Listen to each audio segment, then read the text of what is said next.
Just in case there's somebody who does not know me, my name is Harun Wachira, and I wear multiple hats.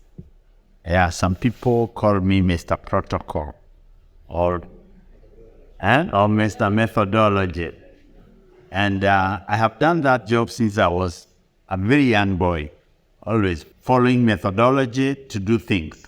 And my goal when I come to a new situation is to establish why it has to be done that way. And I would like to tell you where this started because some of you may not know.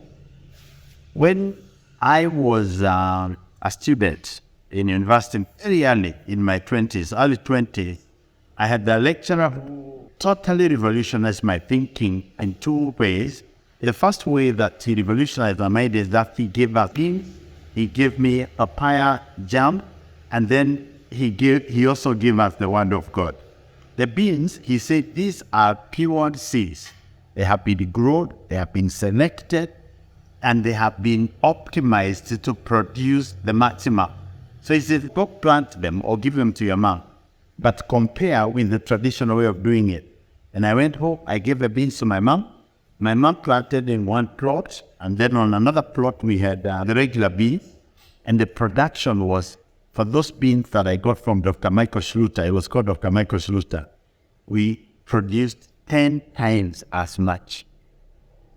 Now, then my mother took the harvest from the old one and from the other beans, and went and took them, well, of course, from the farm to home. I came back 3 months later and asked Mom, and Mom says those beans produce so much. I said, where are they, Mom, with the plants? She says, we ate them. And that was to me, if I were in a position, they said, come on, the politicians to slap. I felt so bad because my mom never saw the potential of multiplying that seed that produces a lot more. And I thought, why would there be that sort of thinking? Anyhow, so we never multiplied those beans. I have other stories about seeds that I can give you in different circumstances. But the next thing that Dr. Schluter did is that he taught us a class called macroeconomics. And in one of those lessons that he was teaching us, he gave us papaya jam, each one of them, almost, when he was comparing macroeconomics and microeconomics. Then he told us that at the microeconomic level, the greatest thing that you can do to increase your income, that is at a personal level, is to add value. So he gave us a bottle of jam. Each one of us alipatia jam ilikuwa imetengenezwa na papaya. Jam from papaya. And it was good, tasted nicely. Now, we compared the price of that jam, which was like 5 times more than the papaya we would have bought in the market. See, so if you just sell papaya, this is the price you'll be getting. If you sell papaya jam, this is what you make. Then he gave us the recipe for making it and required each one of us to go and make papaya jam. And I made mine. Don't you like that sort of teacher?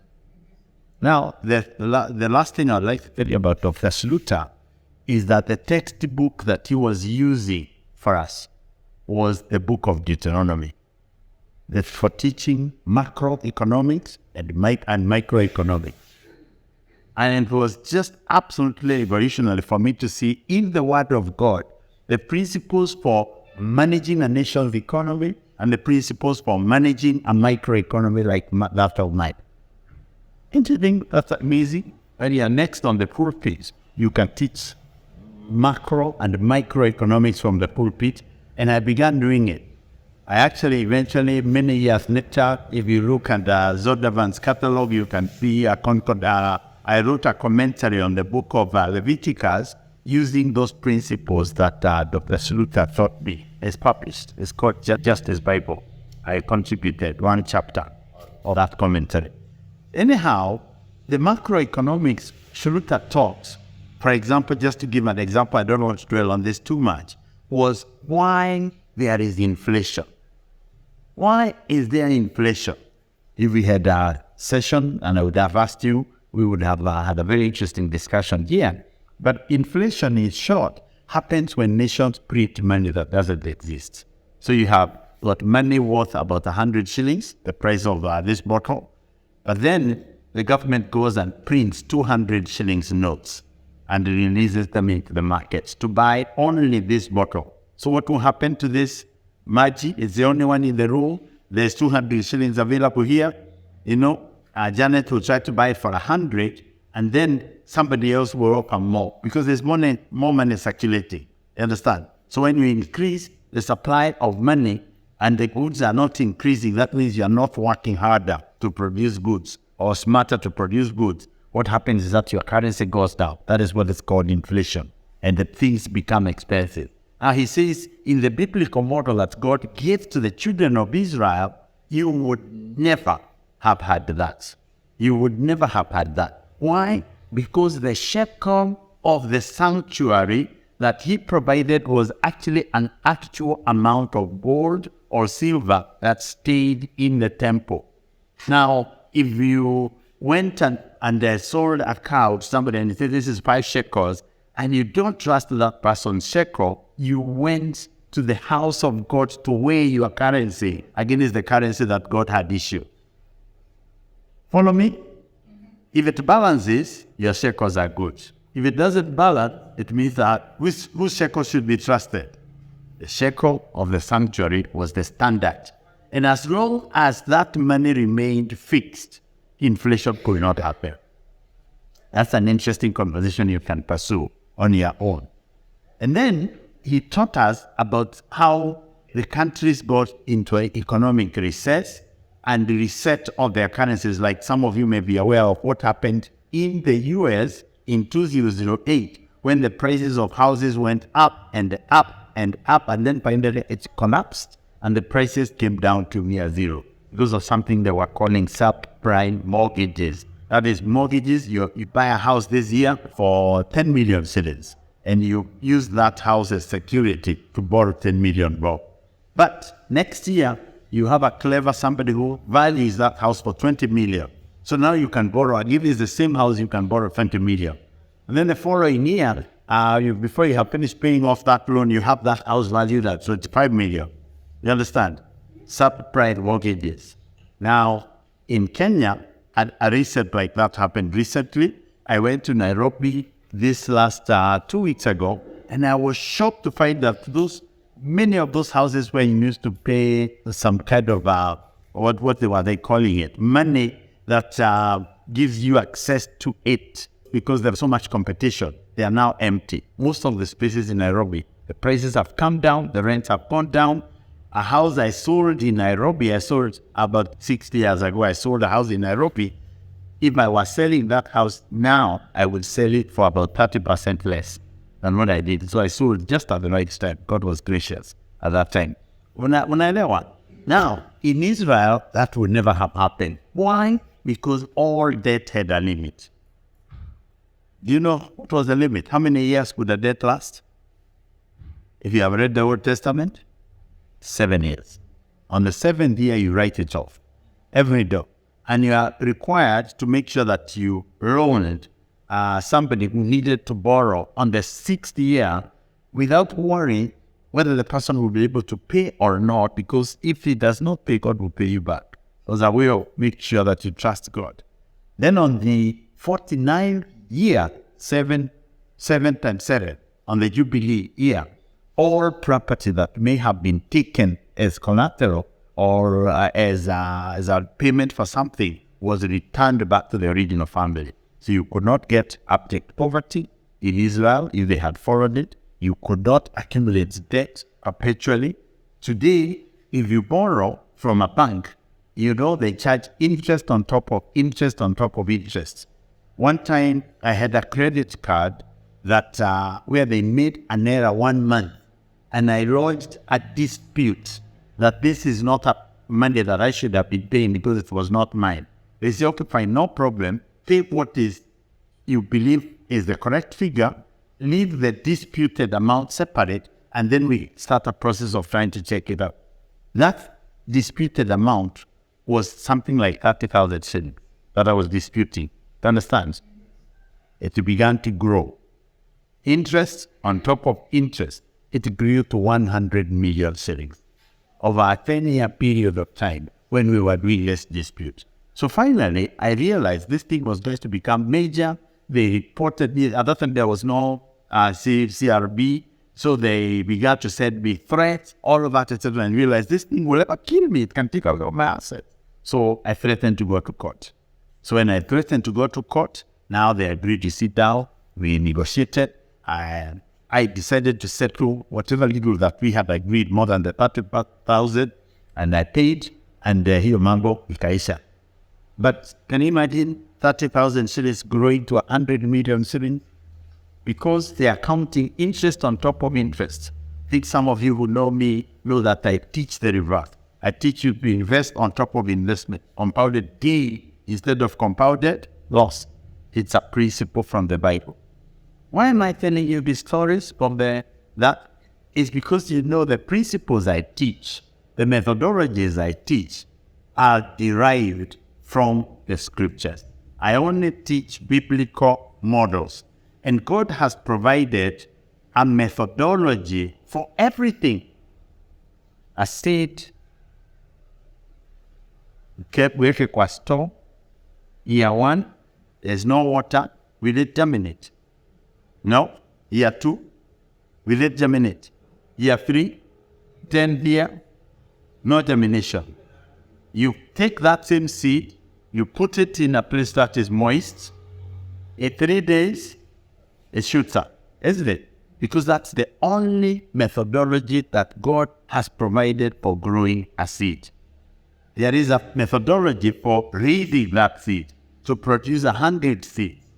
Now, the trouble with human beings is that we refuse God's ways and choose our own ways. When we choose our own ways, what do you think? Do you think we are smarter than God? We succeed or we fail? We fail. We fail. Now, so those of you who know me as Mr. Methodology, I have many methodologies for growing coffee. I study God's method for growing a seed. Like, I'll give you just a good example with my coffee. I asked myself, why is there so much more fertility in a forest than we get on a coffee farm in Kenya? Why? Who takes manure to the forest?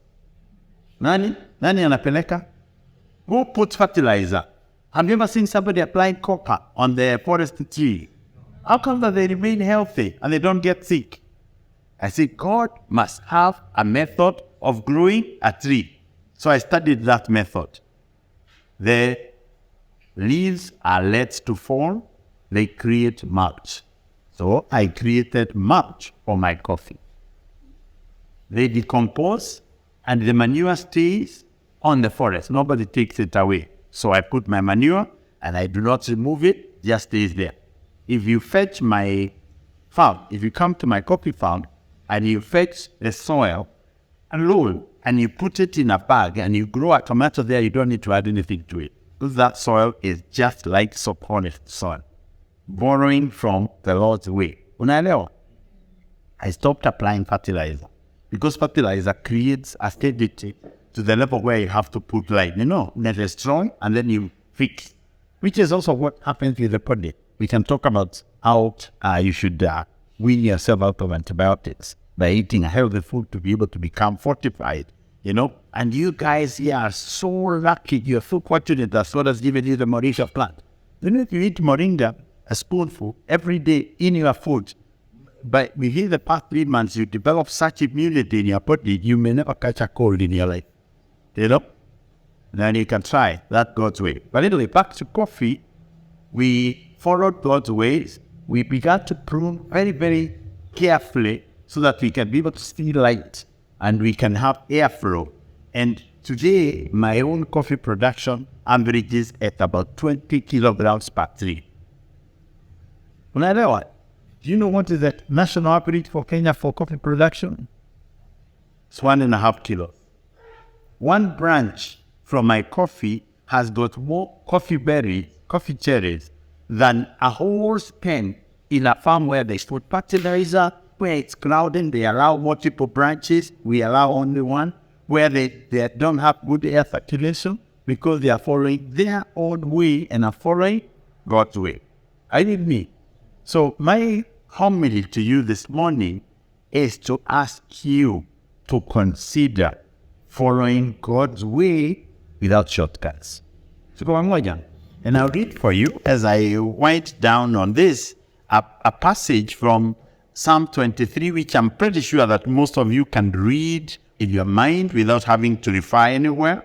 But it says, the Lord is my shepherd. Sheep follow the shepherd.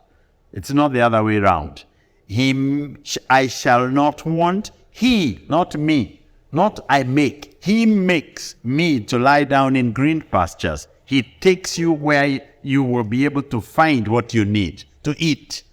And then he says, he leads me beside still waters. If you stir water when a sheep is drinking, the sheep stops drinking first until the water becomes still. So you need water to be still. And God makes that provision so that you can drink your water and you can eat your food in peace. Then he says, he restores my soul. That means when you get wounded, when you get into trouble, he will be able to heal you internally. He's the best healer. He leads me in the paths of righteousness. Now, notice here, so far, we've talked about food. I will not have any need for anything. I have food. I have got drink and also quiet waters. I have my spirit and soul restored. I have righteousness as a way to follow. Sio njia ya kujitafutia, ya kuiba wengine and to do wicked things. You just do the things that are righteous, that the Lord requires you to do. And then he says all of this, which is what I want to add with, for his name's sake. What does God want us to do? Is to live for him, is to serve him, is to do his business, is to follow him. Everything else, look at characters in the Bible who found their own way. Like in the Old Testament, you had to use the fire from the sanctuary that the Lord had lit automatically. But if you took your own censer and lit your own fire, that the children of Korah, what happened to them? The ground opened up and they were swallowed because they were trying to show people a different way than the way that God has chosen. So, ukijitafutia, you will always cause it. You will always be hungry. You will always be food. And that's what happened to our country. Tunajitafutia, tunatarajia kupewa, tunatarajia mtu. Cursed is the man who puts his trust in man instead of following God's way. Amen? May the Lord bless you.